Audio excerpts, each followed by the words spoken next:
All right, so I'm just going to give a little bit more of an introduction about evaluation more broadly and this training, and then I'll go into the sort of official e-learning unit. So first of all, as Priya mentioned, we're doing this e-learning on human rights and gender equality responsive approaches to evaluation. So in case you're not super familiar with evaluation as a field, evaluation is the way to look at, to state it broadly, whether or not the changes in a program are being made, and most importantly, why. So you can identify some factors for success or some barriers for that success and make programmatic decisions around that. So for example, if you do an evaluation of a program and you're finding that you're not actually seeing the changes that you want to be made, maybe it's that you're not addressing the right target group, maybe you don't have the right people involved, maybe you need more resources. And evaluation is supposed to be able to tell decision makers that kind of information so that they can move forward and adjust the program accordingly.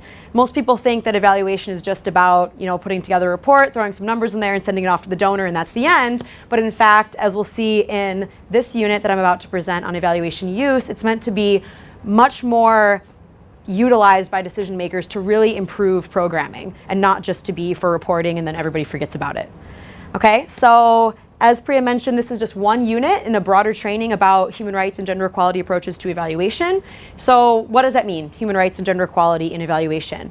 It means when you're looking at a program, whether it's a gender-focused program or a program focused on something else, there's always going to be some gender dimensions to that program and to carrying out the evaluation and the data collection itself. So for example, if you don't apply a gender equality lens to your evaluation, you might miss questions like, are there actually women being benefited by this program? Are there women involved? Are you leaving out some folks? Are you violating human rights inadvertently in your program while you're trying to achieve another aim? These are the kind of things that a human rights and gender equality evaluation is meant to address, as well as giving us better tools to measure programs that focus on gender equality and human rights issues. So the training, all of the other units focus on things like data collection in human rights and gender equality evaluations, or analyzing the data, or putting together good recommendations and things like this. And this unit is just one small piece, which is how to apply human rights and gender equality to, after the evaluation's been done, people utilizing that, making decisions around it, creating a management response, etc. So that's sort of the broad situation of where this topic fits in with evaluation. And there might be some evaluation field-specific jargon in the training, because the audience for this is meant to be for people who have at least some background with evaluation. But don't worry, because I think we've tried to make it really accessible to a broad audience. And also we're going to have the Q&A session at the end with any clarifications you might want. So thanks so much for being here and for waiting. And I guess we'll start the official part of the presentation. Does anybody have any questions right off the bat before I get started? Okay, great. Hello, everyone. Thank you for joining me for Unit 9 of this e-learning about applying human rights and gender equality principles to evaluation use and dissemination. My name is Kirsten Zeider. I'm currently interning with the Independent Evaluation Office as well as the Procurement Section here at UN Women headquarters in New York. I'm also studying for my Master's in International Affairs at the Fletcher School, where I'm focusing on gender, policy, and monitoring and evaluation. Thus, I'm very excited to be giving this presentation on Unit 9 for you today. So our presentation in Unit 9 will cover 4 main topics. First, the evaluation report itself. Second, promoting evaluation use. Third, the human rights and gender equality dimensions of developing a management response mechanism. And finally, the human rights and gender equality dimensions of evaluation dissemination to a broader audience. So let's dive right into our first topic. So let's imagine that you've just completed an evaluation and a huge amount of time and resources and staff have been devoted to this. You've got a number of recommendations and findings that you really want to be utilized by decision makers. But the question always is how to actually put all the important information about the evaluation into a report that is clear and accessible to the users. How can you represent this accurately? And we know that the evaluation report can be a great avenue for addressing human rights and gender equality aspects and making sure they're known by the readers. But you might be asking yourself, okay, so I've already got all of these things I'm supposed to include in the report, and the reports are always really long to begin with. How can I add yet another element about human rights and gender equality into an already really weighty document? And how can I do so in a way that's actually clear and accessible to people? The UNEG standards tell us that the evaluation report should indicate the extent to which human rights and gender equality were addressed by the program itself. But what does it actually look like in practice? And what's the best way to go about talking about these really complex issues in a way that's clear and accessible?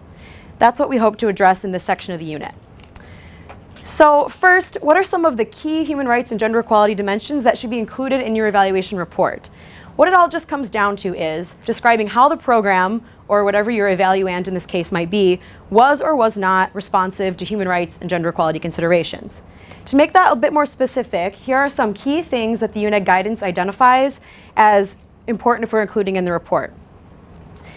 First of all, were human rights and gender issues incorporated in a cross-cutting way in the program? Next, were any human rights gaps identified by the program, and did the program try to address them?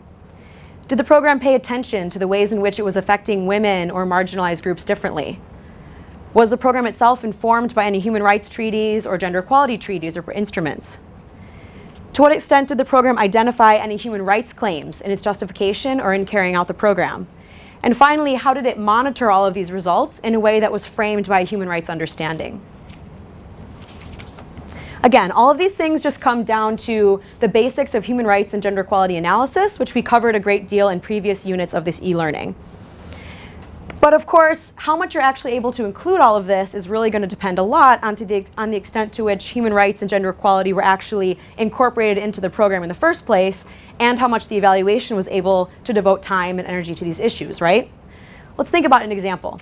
So let's say you're doing a real-time evaluation of a crisis situation. You only have 2 weeks to conduct the evaluation. It's really dangerous. You have limited access to your target population.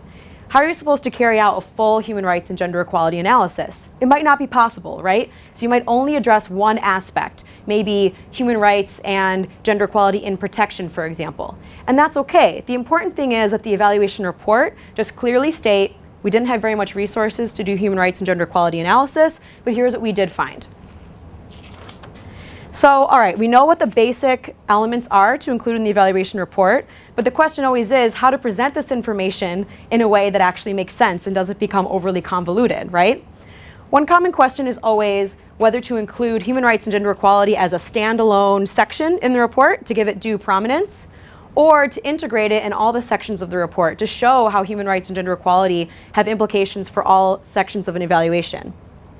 The UNEG guidance says that you should include it as one specific section, but it also indicates that it can be a great alternative to integrate those human rights and gender equality considerations into each section.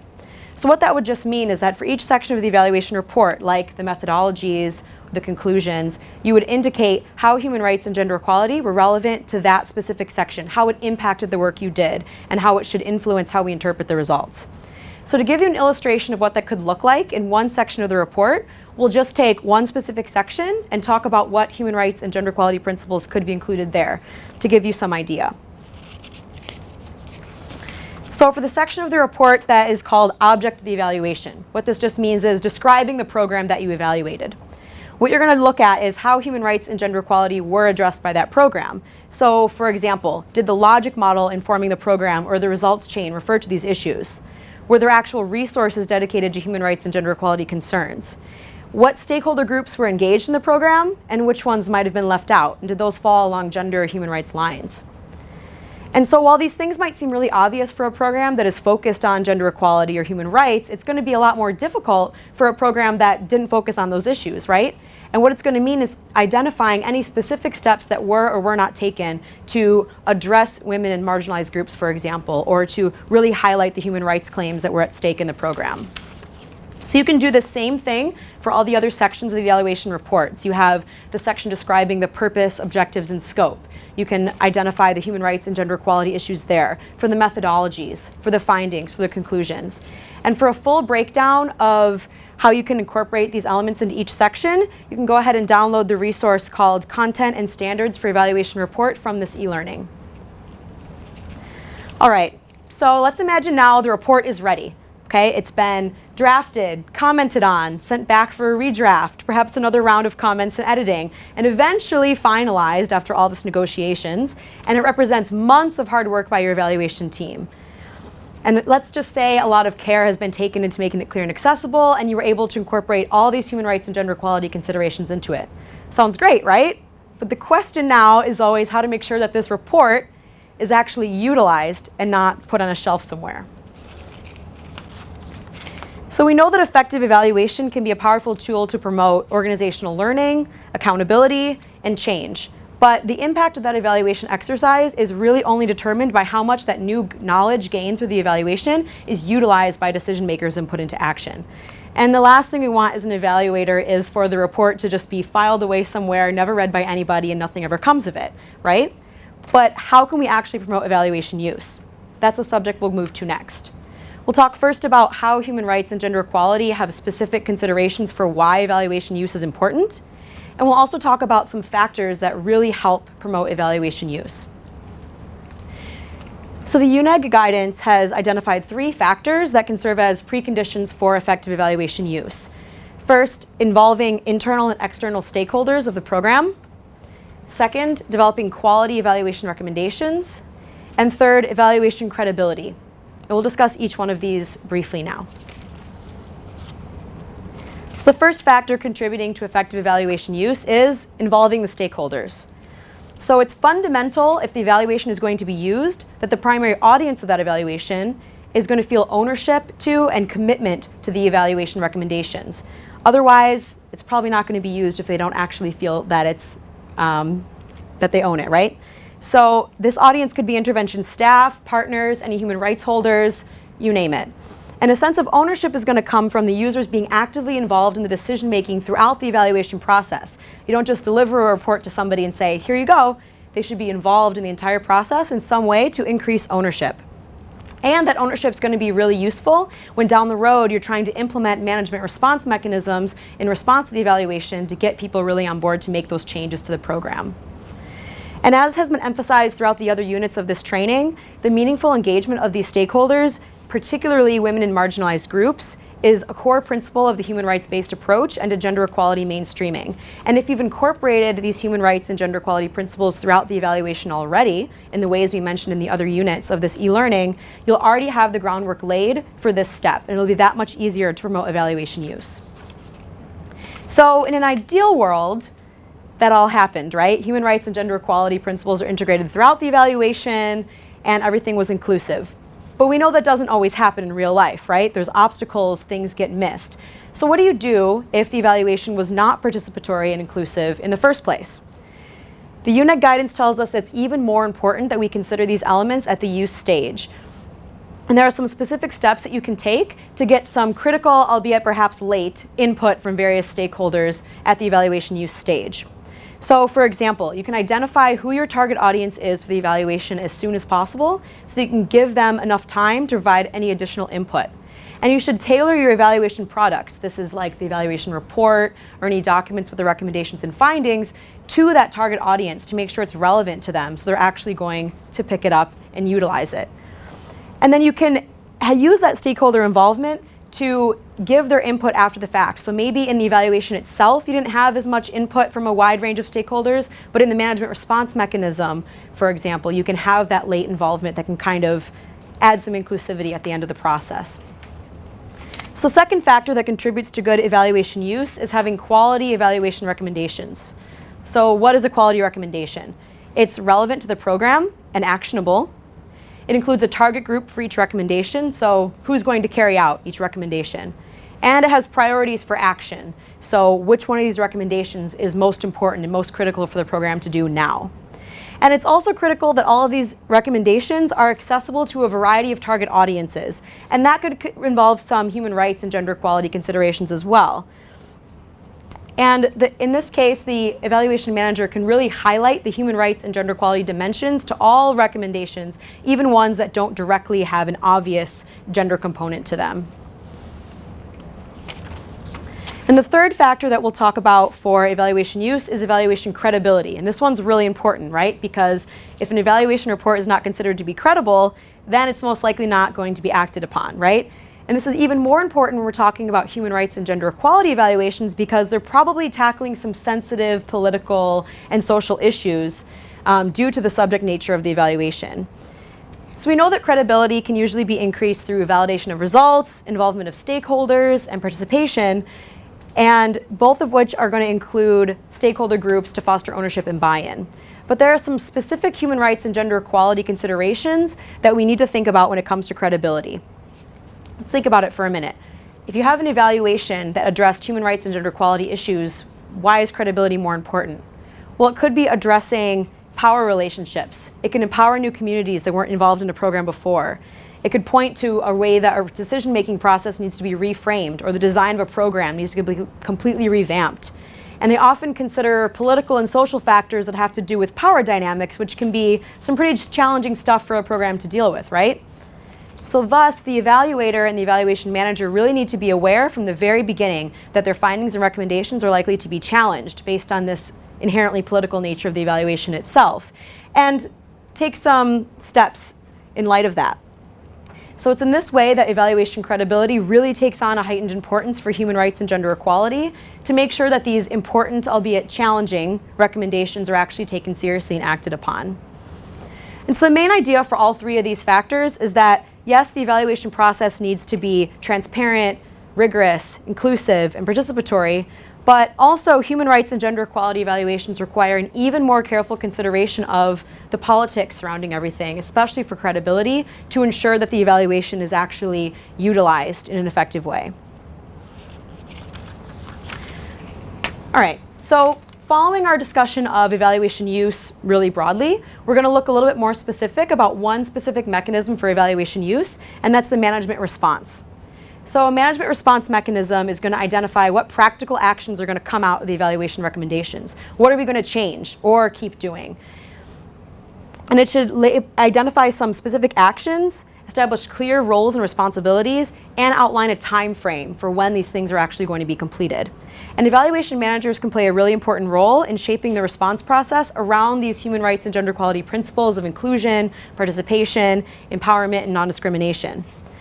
So bringing all of these human rights and gender equality pieces into the picture might seem really obvious for a program that already focuses on those issues initially, right? Because it's what the evaluation recommendations will likely speak about. But what about those interventions that didn't actually incorporate human rights and gender equality into their design? This is a really great example of how evaluation can have ripple effects through an entire program or organization if used effectively. So for example, if you have a program that perhaps should have had some gender equality analysis to make sure you're reaching women and girls, the evaluation finds that aspect was missing, it could be recommended the program be redesigned with those elements in mind. And then future programs that this organization did will have learned from that and will be able to redesign their programming in a way that does take into account gender equality principles for an undetermined number of programs in the future. So it can be a really powerful tool if we can incorporate these elements. So you might be thinking, all right, yes, this sounds awesome, sounds great if we can actually do it. But how can we actually ensure the management response does these things? The management response should be considering human rights and gender equality from three perspectives. The first one, who's participating in the discussions around deciding what actions are going to actually be taken. Second, how to implement any human rights and gender equality specific recommendations, like the one about design we just talked about. And third, how to observe any human rights and gender equality dimensions in other recommendations that are about other elements in the program. So the first factor, participation in the discussions. Following our principles of participation and inclusion, the management response discussion should be an inclusive process informed by stakeholder analysis. And this will be critical to ensure that any management response actions are actually followed up on and taken seriously. Because again, unless there's acceptance of the evaluation report and acceptance of the management response, it's unlikely anybody will really take it seriously and make the necessary changes. Next, for implementing the human rights and gender equality specific recommendations, it's important to remember that these really need to be prioritized and they have to have specific resources dedicated to them. Otherwise, they're likely to fall to the wayside and not be followed up on. And it's important to note that others could be involved. It doesn't just have to be program staff and the program manager making decisions. It could be any CSOs that you're partnering with, could be national governments, maybe donors reframing the way that they're prioritizing programs. Any number of folks could be involved here in the management response. And finally, how can we ensure that the human rights and gender equality dimensions of other recommendations are taken into account? This point is really especially relevant for programs that didn't have a human rights and gender equality focus to begin with. To think through it a little bit more concretely, let's look at an example. So let's say one of the recommendations of an evaluation was that the program should partner with an NGO to do more trainings for the program participants. What are some human rights and gender equality considerations that are involved there? First of all, you want to know if the NGO has any relevant experience or background in working with women or marginalized groups to ensure that in those trainings you're not furthering any systems of discrimination or exclusion. Next, you want to make sure that the training, when it's planned, actually includes the right stakeholder groups and doesn't leave out women or marginalized groups in its identification of the audience. And related to that, you might want to think about targeting specific groups that have been left out in the past when you're developing this training to make sure that you're not further adding to patterns of discrimination and exclusion. So that's just one example of how human rights and gender equality could come into play in a recommendation that on face value might not have had anything to do with gender equality. All right, so let's say that the management response took all those three considerations into account. How can you guarantee there'll actually be follow-up? How can you guarantee that people will actually follow up on the actions that were created as steps in the management response? There's a couple things you'll need. First, you want to have accountability mechanisms in place to ensure that those actions actually happen. Second, you need to have adequate resources in place for those actions, or else where's the action going to come from, right? Third, you can develop some user-friendly tools for tracking and follow-up to see which actions have been carried out by whom and when. Next, you can have some formal and informal processes that verify that evaluation-based learning has happened across the organization to identify ways that actual program staff had adjusted their behavior or their planning around the program based on the evaluation knowledge. And you can have specific items or checklists regarding human rights and gender equality included in those tools to make sure you're not forgetting some important factors related to gender equality. And finally, you can use public databases of evaluation reports and management responses. And these are becoming increasingly popular amongst UN agencies, OECD, World Bank, and others. And we can look at some examples here. So first, we have the UNDP Evaluation Resource Center. So they have all their evaluations available online, and you can search them and read them. Anybody can find them. Next, UN Women, we have the Global Accountability and Tracking of Evaluation Use, or GATE system. And again, it's all online with the evaluations, and you can search by regional office, by country, by program area, etc.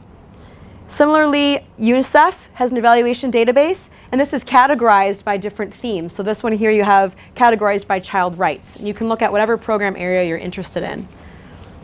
And finally, UNFPA evaluation database is searchable by keyword, and there's some gender equality relevant keywords in there like gender-based violence prevention, gender, women, and children's rights. So, all right, what's next?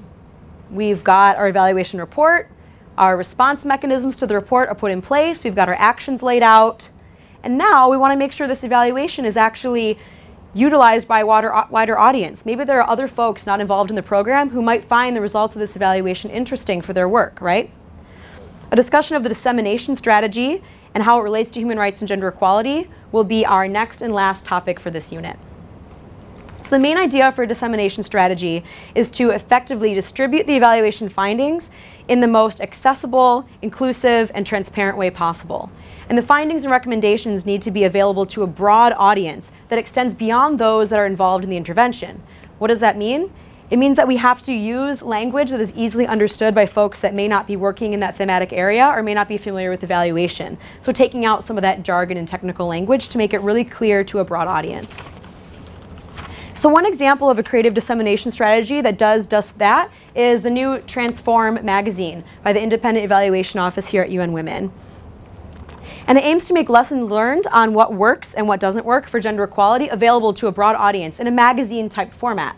So here in this one, for example, the evaluation that was just carried out on women's economic empowerment is included in the magazine, but not in the stuffy report type language, but in this magazine format you can learn about effectiveness, you can learn about how to engage with macroeconomic approaches, and things like this. And this is one example of how to make the evaluation learnings interesting and accessible to people who aren't just all about reading evaluation reports. So getting a little bit more specific, a human rights and gender equality responsive dissemination strategy should do three things. First, based on that stakeholder analysis, it needs to identify and involve the direct users of the evaluation, the decision makers for the program, for example. But next, it needs to identify other potential users who might find this information relevant or interesting. So this could be international or national human rights groups, it could be women's rights and gender equality groups, maybe some other CSOs, other human rights organizations, evaluation networks, a broad range of audiences. And finally, the evaluation dissemination strategy needs to provide barrier-free access to those evaluation products. So this means having a diversity of formats and channels that people could access the evaluation results through. And you can get creative. You can have imagery, theater, poetry. It doesn't have to be in a report-style format. And finally, don't forget one final aspect of dissemination strategy is to actually evaluate our strategy and how well it worked, right? We know this as the evaluation community. This is important. We want to assess the degree to which our products of the evaluation were quality and that the decisions were actually used by decision makers and other audiences so we can adjust our strategy in the future if it wasn't reaching the right people. So to wrap up this unit, let's just look at one example of a successful evaluation use and dissemination strategy we can learn from. The UN Women Sabaya program did a number of things that we can learn from, both for engaging the stakeholders in that management response discussion and for having a targeted dissemination strategy. So first, to better engage their stakeholders in the management response, this program organized a stakeholder meeting and they had everybody involved. It wasn't just the program participants or program managers. They had representatives of CSOs, program participants, the donor representatives, UN officials that were involved. They brought everybody at the table to get lots of different perspectives on the program and how to move forward.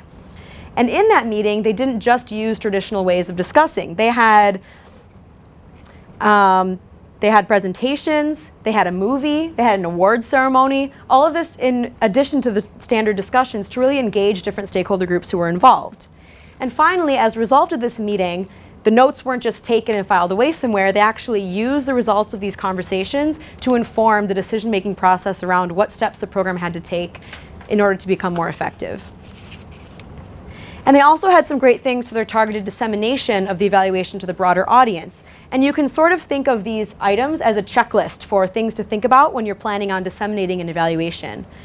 So defining talking points and messaging, coordinating with the communications office to help with outreach, partnering with the local CSO for a launch event for the evaluation findings in a creative mechanism like we spoke about, theater, poetry, art. You can publish press releases and have the relevant translations. You can have advanced report distribution to any relevant audiences. Engaging social media, posting highlights or success stories from the program that the evaluation found on blogs or maybe the agency website. And you can also disseminate through your agency's website or through one of those evaluation databases that we just spoke about earlier. All right, well that's it for Unit 9. Thanks so much for viewing, and I hope this unit has given you some valuable insight into the human rights and gender equality considerations to take into account when you're planning your evaluation use and dissemination strategy. Please click the link on the next page for any additional resources and readings on this subject. Thank you.